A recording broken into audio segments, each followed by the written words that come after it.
Hello दोस्तों, बागेश्वर धाम सरकार धीरेन्द्र शास्त्री जी जो कुछ लोगों के हिसाब से पाखंडी हैं, ढोंगी हैं और लाखों लोगों के हिसाब से वो एक संत है जो कि चमत्कारी हैं, जिनके ऊपर बालाजी महाराज या फिर हनुमान जी की कृपा है। लेकिन पिछले एक महीने में ऐसा क्या हुआ कि एक संत इंटरनेट सेंसेशन बन गया और कुछ मैजिशियन, कुछ मीडिया और कुछ अदर कम्युनिटी का शिकार। लेकिन बात आज पे हो उसके पहले इतिहास जानना जरूरी है। प्राचीन काल में जो घटनाएं हुई हैं वो किसी जादू या चमत्कार से कम नहीं है। पूरा वर्ल्ड भारत को ज्ञान का भंडार मानता था। अब ऐसा था क्योंकि पहला परमाणु परीक्षण 16 जुलाई 1945 में जॉन डेल्टन ने किया था। लेकिन इसके 2500 वर्ष पहले ही महर्षि कणाद ने परमाणु सिद्धांत का फॉर्मूला या सूत्र अपने वेद में लिख दिया था। महर्षि अगस्त जो कि एक वैदिक ऋषि थे, इन्होंने बिजली का फॉर्मूला भी कई सालों पहले ऐसे ही वेदों में लिख दिया था। जीरो की खोज डेसिमल या पाई की वैल्यू हमारे यहाँ के आर्यभट्ट ने ही दी है। लेकिन सोने की चिड़िया कहलाने वाला देश जहाँ पे ना पैसों की कमी थी और ना ही ज्ञान की। ऐसा क्या हुआ था कि हम पे फिर भी अंग्रेजों ने राज किया था? आंसर, उन्होंने हम इंडियंस को बांट दिया, कम्युनल्स या फिर रिलीजियस पॉइंट। देश आजाद तो हो गया लेकिन रिलीजियस फाइट या मैं कहूँ कि हिंदू मुस्लिम के लफड़े आज भी बाकी हैं। ये एक नंबर गेम की तरह है, जिस तरह लोग ज्यादा होंगे चुनाव भी वही जीतेगा और फाइट भी। लेकिन दोस्तों द पॉइंट इज कि पिछली कुछ महीनों में बाबा बागेश्वर धाम सरकार या फिर धीरेन्द्र शास्त्री जी की वजह से, उनकी कथाएं, उनके ज्ञान के वजह से बहुत से लोग फिर से घर वापसी कर रहे हैं। 150 से 200 परिवार ऐसे लोग हैं जो सनातन धर्म छोड़कर मिशनरियों के चक्कर में लालच में पड़ गए थे, लेकिन इन्होंने गौरवान्वित होकर पुनः सनातन धर्म स्वीकार किया है। जय श्री राम। और वापसी या फिर मैं कहूँ कि बहुत से लोगों ने फिर से सनातन धर्म को अपनाया है और तभी से कुछ फर्जी बाबा, मीडिया और कुछ सो कॉल्ड माइंड रीडर्स का टारगेट बन गए धीरेन्द्र शास्त्री जी। बागेश्वर धाम एक बालाजी का टेम्पल है जहाँ पर सालों से एक फैमिली पीढ़ी दर पीढ़ी वहाँ पर कथा सुनाने का काम करती है और धीरेन्द्र शास्त्री भी उसी फैमिली का एक पार्ट है। ये एक ज्ञानी संत है जो रामायण, गीता या फिर कथाएं सुनाते हैं। अगर मैं सिंपल वर्ड में कहूँ तो ये एक प्रकार के सिद्ध पुरुष है। लेकिन यहाँ पे एक ट्विस्ट है। 3 पर्चा बनाए, अभी तक हम जिनको बुला रहे हैं वो हमारे हो सकते हैं। हम उनको माइंड को पढ़ सकते हैं, उनके माइंड को पढ़ सकते हैं कि ये हमारे हैं या उनसे पहले मिल भी सकते हैं और फिर यहाँ पर चमत्कार प्रस्तुत कर सकते हैं। ऐसा भी हो सकता है, लेकिन ऐसा होता नहीं है। लेकिन तर्क है, वो तो हो सकता है। हमने पर्चा बनाए 3, आप व्यक्ति उठाओगे 3, पुरुषों में, महिलाओं में, बूढ़ों में, और 3 में से पहले जिसको भेजोगे और आप ही व्यक्ति भेजोगे और आप ही ये बताओगे कि उस व्यक्ति को कौन सा नंबर पर्चा खोलना है, 3 नंबर का या 2 नंबर का। आप वही बोलोगे पर्चे पर भी और व्यक्ति भी वही उठाओगे जिसके लिए हमने लिख रखा है।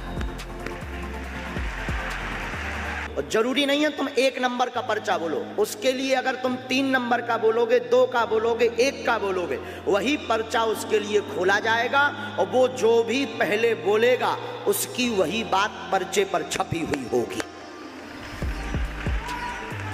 लेकिन ट्विस्ट ये है कि बागेश्वर धाम में लाखों श्रद्धालु आते हैं अपनी प्रॉब्लम्स को लेके हनुमान जी के लिए, लेकिन उसका उपाय बताते हैं वहाँ की गद्दी पर बैठे धीरेन्द्र शास्त्री जी। और कमाल की बात ये है कि धीरेन्द्र शास्त्री जी बिना देखे, किसी बंदे को बिना देखे, उसकी प्रॉब्लम्स, उसका नाम, उसके परिवार का नाम, उसकी प्रॉब्लम्स का सॉल्यूशन एक कागज पर लिख देते हैं और वो भी बिल्कुल एक्यूरेट। लेकिन इसे लाइव देखने के बाद लाखों लोग इसे चमत्कार समझते हैं, कुछ लोग इसे फ्रॉड या फिर ट्रिक कहते हैं। धीरेन्द्र शास्त्री, इस वक्त मैं चाहती हूँ कि आप धीरेन्द्र शास्त्री को जी, सुने। जी सुनते और मुझे ये बताइए कि वो इस वक्त जो कर रहे हैं वो क्या है, कैसे करी गई है। कैसे? ये करने की बहुत सारे तरीके हैं, करने के तरीके बहुत सारे। अगर आप कोई मैजिक शो अटेंड करेंगे, मैजिक में भी बहुत सारी अलग अलग जॉनर्स होते हैं और उसमें एक होता है मेंटलिज्म करके। अगर आप सर्च करेंगे और भी सोच रहे होते, कोई डार्केस्ट सीक्रेट सोच रहा होता, कोई क्या बनना चाहता है, एम्बिशन सोच रहा होता, कोई सोच रहा होता कि उनके साथ क्या हुआ है, हम वो भी बता कर सकते हैं। तरीके बहुत सारे हैं। सुहानी शाह जो कि एक मैजिशियन है, उनका कहना ये है कि भाई जो धीरेन्द्र शास्त्री जी कहते हैं वो एक चमत्कार या आशीर्वाद नहीं है, वो एक ट्रिक है। वाला कह रहा है मैं संत हूँ, करेक्ट, यहाँ पर मुझे आशीर्वाद प्राप्त है।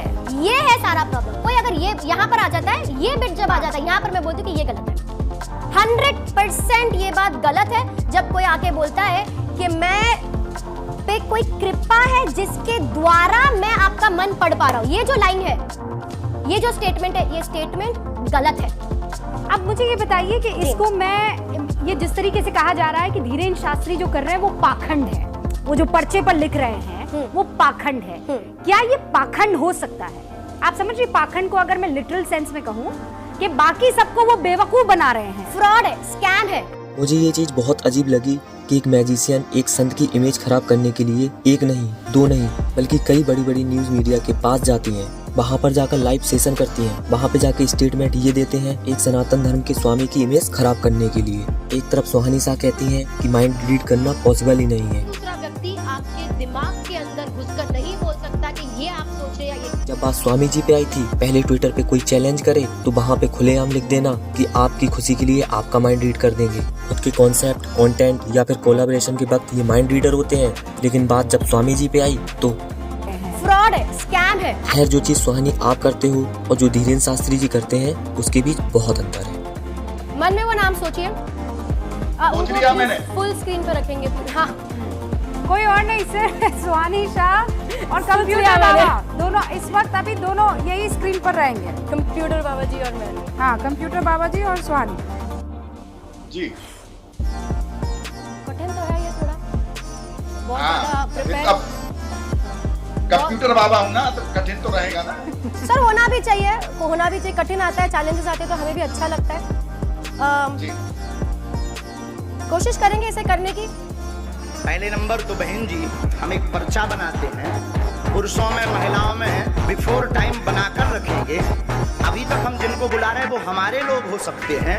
पहले हम पर्चा बना के रखेंगे और आप जिसको बहन जी लेकर आएंगे उसी का पर्चा ये लिखेंगे। खैर दोस्तों, सुहानी जी के बाद अब मैदान में एंट्री होती है श्याम मानव की। दिव्य दरबार 7-8 तारीख को हुआ। 8 तारीख के शाम को मैंने कंप्लेंट दायर की पुलिस के पास। 9 तारीख को प्रेस कॉन्फ्रेंस ली। इस प्रेस कॉन्फ्रेंस में ये सब जानकारी दी और इसी के साथ में बाला को अवन उनको कहा कि आपके जो दावे हैं सीधे सीधे आप कैसे हो कि लोगों के नाम आप बता सकते हो, उनके पिताजी का नाम बता सकते हो, उनकी उम्र बता सकते हो और उनके टेलीफोन नंबर बता सकते हो और घर की चीजें बता सकते हो। सीधा सीधा ये आह्वान उनको दिया कि हम ये आह्वान नागपुर के पत्रकारों के सामने कंडक्ट करेंगे। एक पंच कमेटी जो तटस्थ होगी उनके सामने ये कंडक्ट किया जाएगा। फॉर इम्प्रूव कंडीशंस के अंदर ये होगा ताकि कोई भी जानकारी आप तक ना पहुंचे, इस ढंग की व्यवस्था की जाएगी और एन वक्त पर 10 आदमी आपके सामने हाजिर किए जाएंगे। उनके नाम, उनके पिताजी के नाम, उनकी उम्र और फोन नंबर आप बताइए और बाजू के ही रूम में जहाँ ये कंडक्ट किया जाएगा पत्रकार भवन में, उसके बाजू के ही रूम में हम 10 चीजें रखेंगे जिसका बाकायदा वीडियो रिकॉर्डिंग होगा और वो भी आप अपनी दिव्य शक्ति से जानिए और बताइए। श्याम मानव जो फाउंडर है अन्नमूलन श्रद्धा निर्मूलन समिति के। वैसे दोस्तों, ये वीडियो से मैं कोई हेट नहीं फैला रहा, बस मेरे कुछ क्वेश्चंस हैं। धीरेन्द्र शास्त्री जी के पहले भी कुछ ऐसे बाबा थे जो कि कुछ मरे हुए को जिंदा कर रहे थे, जो गन से भूत भगा रहे थे, लेकिन आप लोगों का टारगेट हिंदू संत ही क्यों है? धीरेन्द्र शास्त्री जी की वजह से अब लाखों मानने लग गए। उनकी वजह से पिछले कुछ टाइम में घर वापसी या हिंदू धर्म का प्रचार या फिर जो यूथ है उसको वो हिंदू कल्चर से जोड़ रहे हैं। शायद यही रीजन है कि उनको हेट या बदनाम करने का कोई एजेंडा चल रहा है।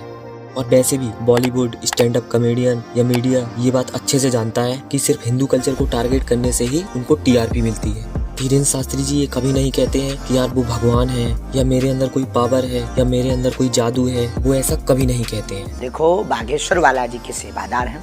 हमारी 3 पीढ़ियों से परंपरा से दरबार लग रहा है। हम कोई चमत्कार नहीं करते हैं। जिस प्रकार माता पिता अपने पुत्र की बीमारी पर मंगल कामना करता, उसी प्रकार गुरु होने के नाते हमारे लोग अपने श्रद्धा से आते हैं। और लास्ट और इम्पोर्टेंट पॉइंट, धीरेन्द्र शास्त्री जी ये कभी नहीं कहते हैं कि उनको पैसा या दान चढ़ाओ, लेकिन फिर भी जो दान आता है उससे वो सोशल वर्क करते हैं। और बात आती है चमत्कारों या शक्तियों के बारे में, तो मेहंदीपुर बालाजी और ऐसी इंडिया में कई सारी जगह हैं जिसका जवाब न साइंस के पास है और ना ही हमारे पास। भारत जाना जाता है अपने कल्चर के वजह से, और जहाँ कल्चर है वहाँ आस्था है, और आस्था पे सवाल उठाने वाले ये मीडिया या मैजिशियन कोई नहीं होते। और एट द एंड मैं खुद एक सनातनी हूँ, तो यार मैं तो इनको मानता हूँ। जय श्री राम, जय हिंद।